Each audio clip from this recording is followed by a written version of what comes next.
We'll chant the Gatha on opening the sutras. This Dharma, incomparably profound and minutely subtle, is rarely encountered even in hundreds of thousands of millions of ages. Now we see it, hear it, hold and maintain it. May we completely realize the true mind of all Buddhas.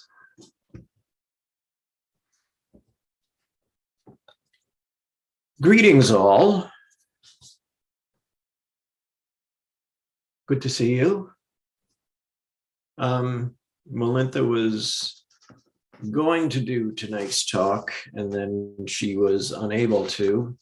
So you'll have me again, for better or worse, talking to Hangdal before the service started, and we're just thinking of things in terms of what can I poke this week? It's like when you see somebody with a sunburn and it's really bad and you just have to, like push your finger in it to see the blood go away and then come back.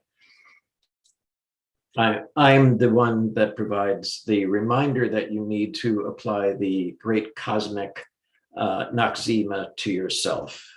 So you're welcome.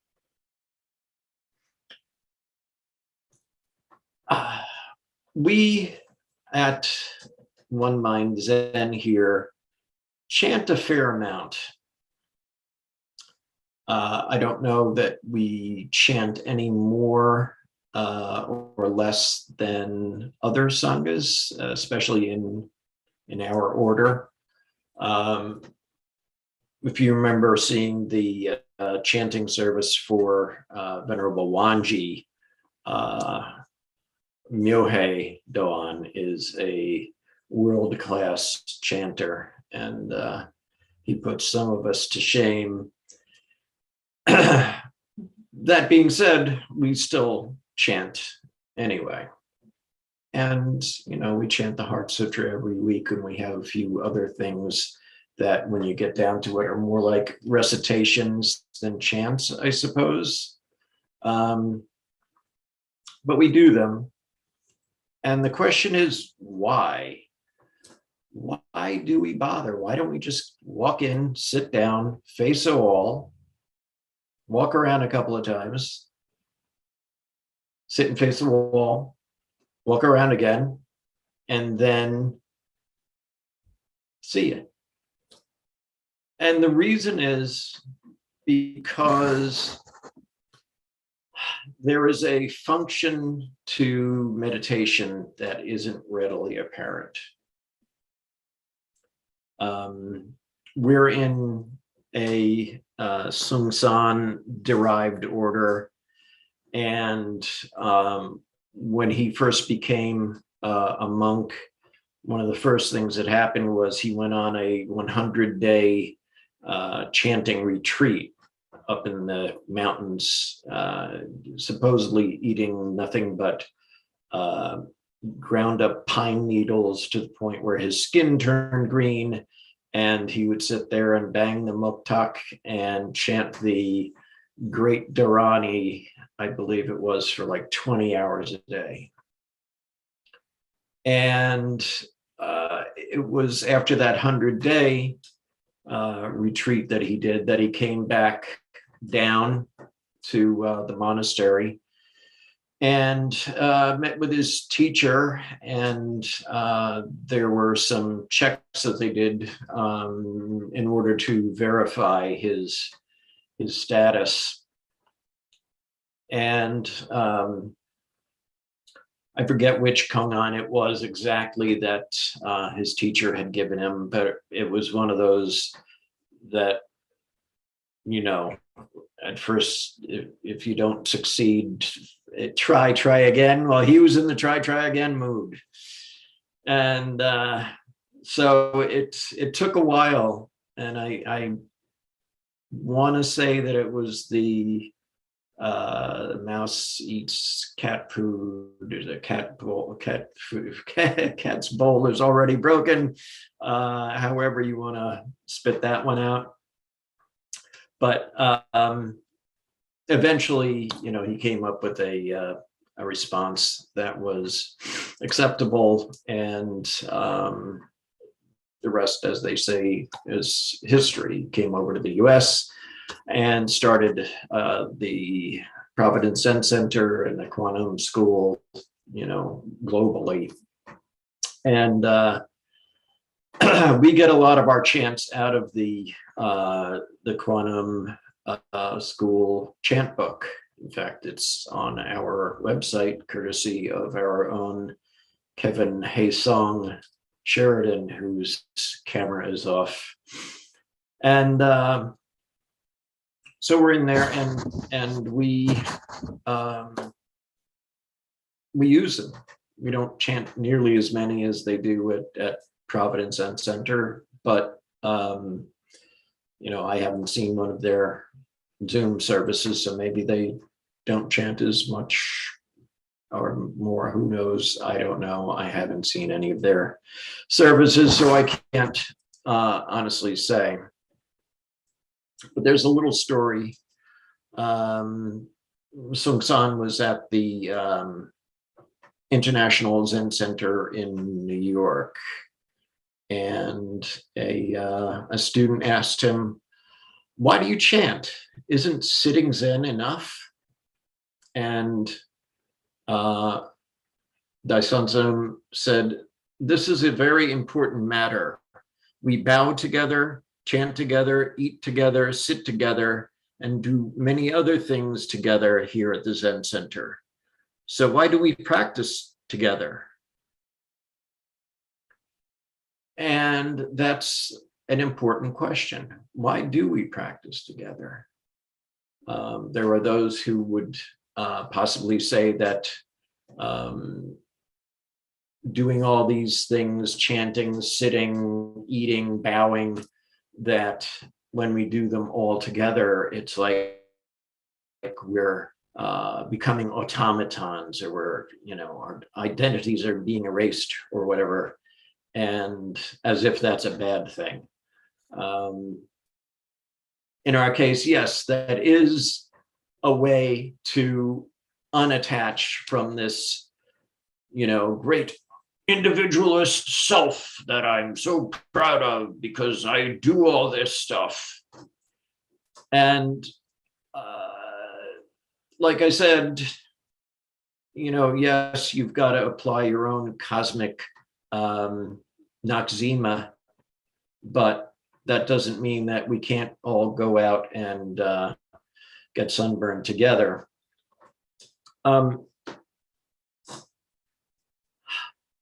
We do these things together to rid ourselves of this sense of a permanent, permeating, I am really important self.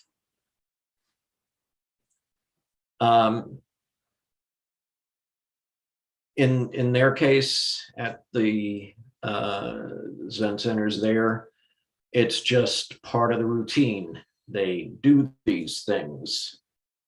They get up at 5:30 in the morning and they bow 108 times. Why? Because that's what they do.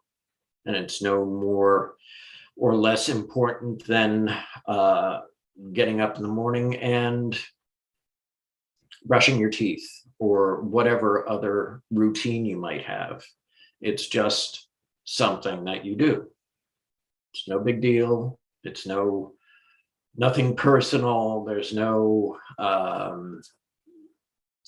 burden by doing it. It's just what you do. When you visit grandma's house at Thanksgiving time, if she's serving green bean casserole, you're going to have some green bean casserole because grandma has always served green bean casserole and everyone always eats it, even if nobody really particularly likes it. They just do it because that's part of the ritual.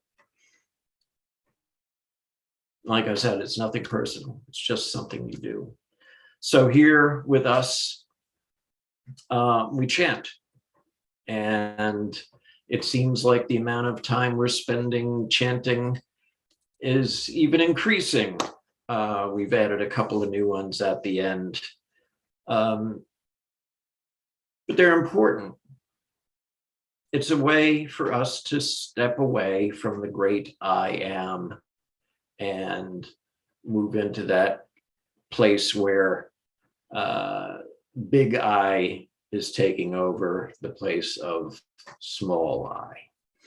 Okay, when we bow,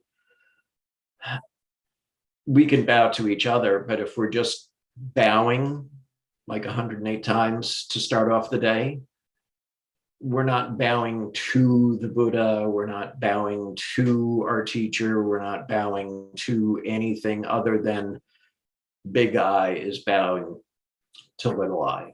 Little I is bowing to big I. Excuse me. So there have been some times when I've said some things to the effect of like chanting the Heart Sutra in Korean-ish. It's actually just signified Korean, but anyway, chanting the Heart Sutra in Korean or anything else in any other language that I don't understand, as far as I'm concerned, is great. You know, there were times when like the Heart Sutra is almost treated like a piece of prose, like, you know, it's linear and there's a start and there's a finish and there's a story and there's the things in the middle. And that's all well and good, and it is a great sutra, but as far as I'm concerned, it's an even better chant, and the foreign language version, even better than that. And you would say, that's nonsense. What the hell? That's ridiculous. You don't even speak the language. Why are you chanting in it? To which I reply, when I chant in some language other than my own native tongue, that I have to really pay attention to, in our case, the beat of the moktak. I have to pay really close attention to the rhythm of everybody else who's chanting. I have to pay really close attention to the words that I'm chanting, the syllables, I suppose, is even more accurate, because if I lose my place anywhere, I'm totally screwed, right? So I have to pay attention to them. I have to pay attention to the muktak. I have to pay attention to myself. I have to hear my own voice blending in with everyone else's. And then when we do that, we're doing together action, right? We're doing something as a unit that's greater than the individual parts. If you want to throw the word synergy in, you're welcome to. It's a way for us to do together action. It's a way for the big guy to take over in all of our cases, kiss the little I goodbye, and just do something as a unit, forgetting the self, forgetting the I am so enlightened aspect that we can have sometimes. So with that, why do we chant?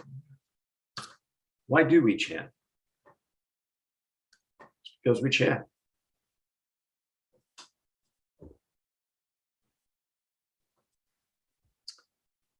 All right. So we will resume with another 15 minutes of seated meditation.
So now we're going to chant the Heart Sutra. And just for an experiment tonight, and I don't know how easy this will be to pull off, but chant syllables, chant not words, just individual syllables that have no meaning whatsoever, and do your best to keep pace with either me or the other mouths you might see who are chanting along. Let's see how that works.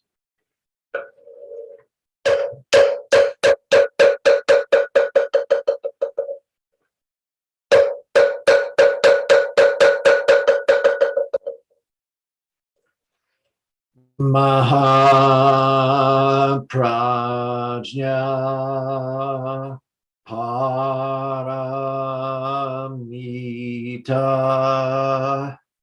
Hridaya Sutra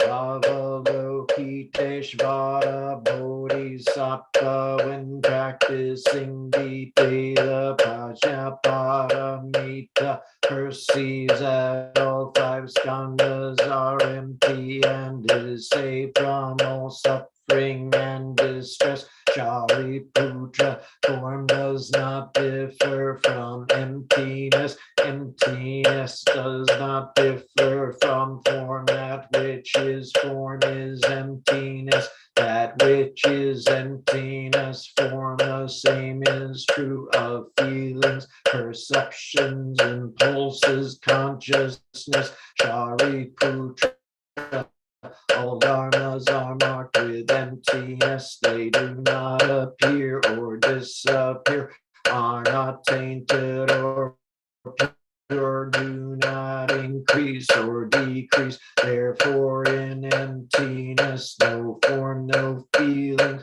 perceptions, impulses, consciousness, no eyes, no ears, no nose, no tongue, no body, no mind, no color, no sound, no smell, no taste, no touch, no object of mind, no realm of eyes, and so forth until no realm of mind consciousness, no ignorance, and also no extinction of it, and so forth until no old age and death, and also no extinction of it, no suffering, no origination, no stopping, no path, no cognition, also no attainment with nothing to attain. The Bodhisattva depends on Prajna Paramita, and the mind is no hindrance. Without any hindrance, no fears exist. Far apart from every perverted view, one dwells in nirvana.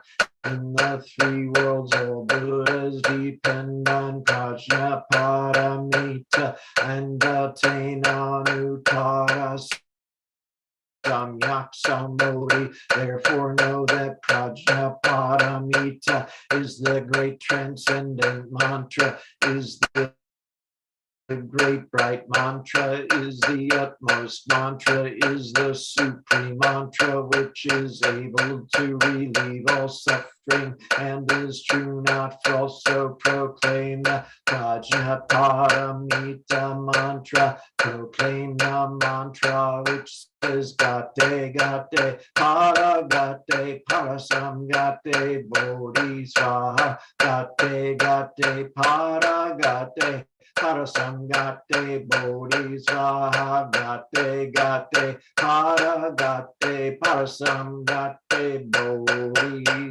Swaha.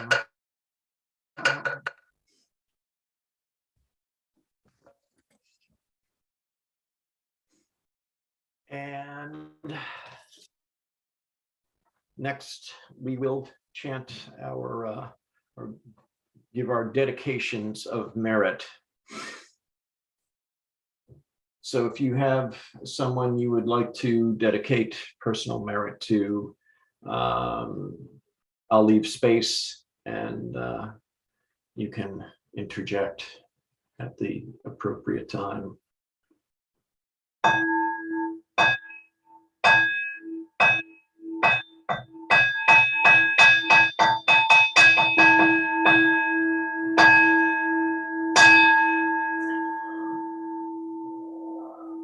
All sentient beings are one seamless body and pass quickly from birth to death.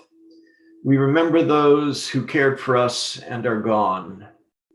Those who are ill, those who are at war, those who are hungry and who are in pain, may they heal and have peace. We especially dedicate our service to Mrs. Kanti Pereira, Melinda Pereira, Mike Gingy Wood, Joanne, Kevin, and Bailey Sheridan, Laura Haas Knox. Anyone you'd like to put in there now? Christy Rogel and Liberty Schaefer. Anyone else? Mary Jo Hose. Any others?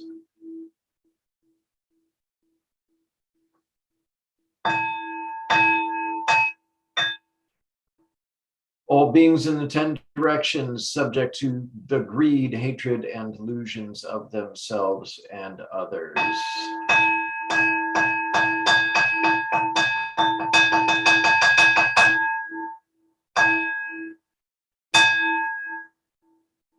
All Buddhas throughout space and time, all honored ones, Bodhisattva, Mahasattvas, wisdom beyond wisdom, Prajna Paramita.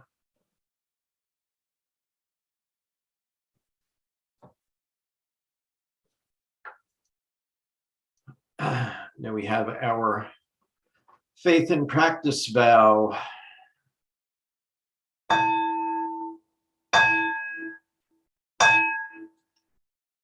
I will never retreat and will be firm in my mind in this correct Dharma.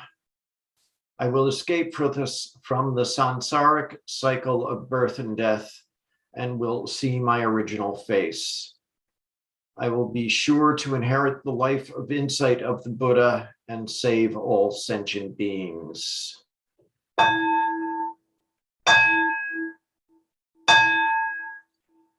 Life and death are of supreme importance. Time passes swiftly by and opportunities to awaken are easily lost. Strive to realize your true nature. Do not squander your time by night or day.